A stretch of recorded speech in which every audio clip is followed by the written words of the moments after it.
প্রিয় বন্ধুরা, প্রতিটি নতুন সকাল ঈশ্বরের একটি অমূল্য উপহার। বন্ধু, কোনো দিন আমরা আনন্দ নিয়ে ঘুম থেকে উঠি, আবার কোনো দিন হৃদয়ে অজানা দুশ্চিন্তা নিয়ে। কিন্তু বন্ধু, আজকের দিনের শুরুতে আমি চাই না আমাদের মন ভয় বা উদ্বেগের কাছে হার মানুক। আমি চাই গীতসংগীতা ৯১ প্রতিশ্রুতিগুলো আমাদের হৃদয়ে জীবন্ত হয়ে উঠুক। কারণ যে ব্যক্তি সর্বশক্তিমান ঈশ্বরের আশ্রয়ে বাস করে, তার জীবনে সবচেয়ে নিরাপদ স্থান পৃথিবীর কোনো জায়গায় নয়, বরং ঈশ্বরের উপস্থিতি।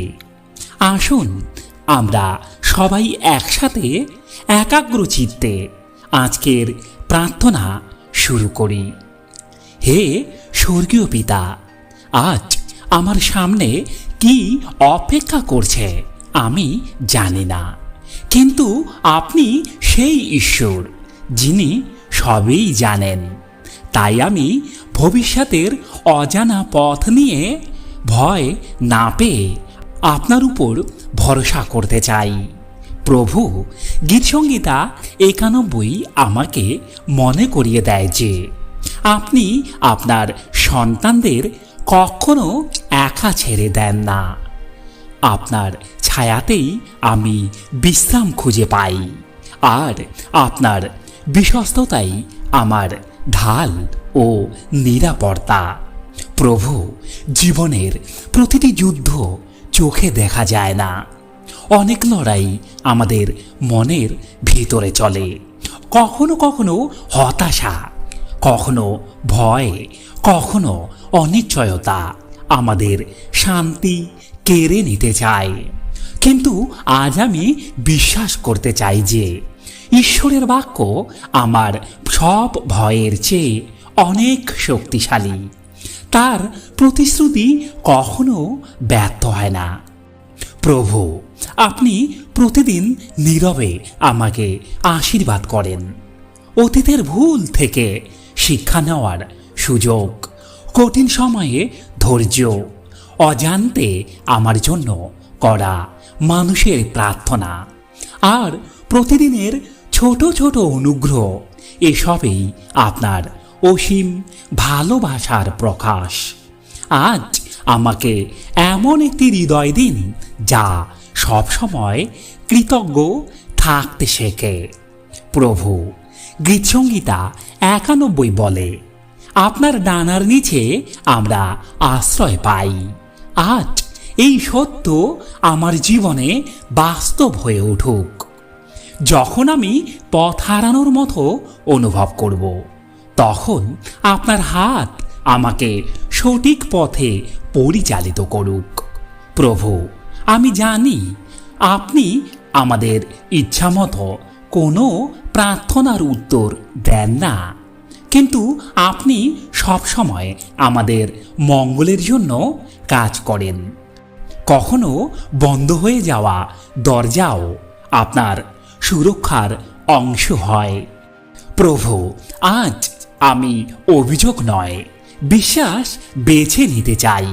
আমি জানি আপনি যা করেন তা শেষ পর্যন্ত আমার কল্যাণের জন্যই করেন।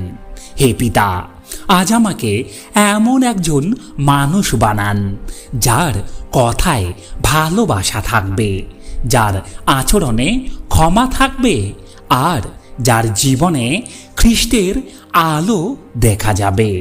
প্রভু, গীতসংগীতা ৯১ প্রতিটি প্রতিশ্রুতি আজ আমার হৃদয়কে দৃঢ় করুক। আমি যেন শুধু এই অধ্যায় পড়ে না থাকি, বরং এর সত্য অনুযায়ী জীবন যাপন করি। সুখে আপনাকে ধন্যবাদ দিতে, দুঃখে আপনাকে বিশ্বাস করতে, এবং প্রতিটি পরিস্থিতিতে আপনার কাছেই থাকতে আমাকে সাহায্য করুন। প্রভু, আজকের পুরো দিনটি আমি আপনার হাতে সমর্পণ করছি। আপনি আমার রক্ষাকর্তা, আমার আশ্রয় এবং আমার ভরসা। আমার চোখ যেন সবসময় আপনার দিকে থাকে, আর আমার হৃদয় যেন কখনো আপনার উপস্থিতি থেকে দূরে না সরে। আমি যীশুখ্রিস্টের নামে এই প্রার্থনা করছি, আমেন। বন্ধু, যখন আমরা গীতসংগীতা 91-এর প্রতিশ্রুতিকে বিশ্বাস করে দিন শুরু করি, তখন ভয় ধীরে ধীরে হারিয়ে যায়, বিশ্বাস আরও দৃঢ় হয়, আর ঈশ্বরের উপস্থিতি আমাদের হৃদয়কে এমন শান্তিতে ভরিয়ে দেয় যা কোনো পরিস্থিতি কেড়ে নিতে পারে না। তাই প্রতিদিন প্রার্থনা করুন, ঈশ্বরের আশ্রয়ে থাকুন এবং তার উপর সম্পূর্ণ বিশ্বাস রাখুন। ধন্যবাদ। জয় যিশু।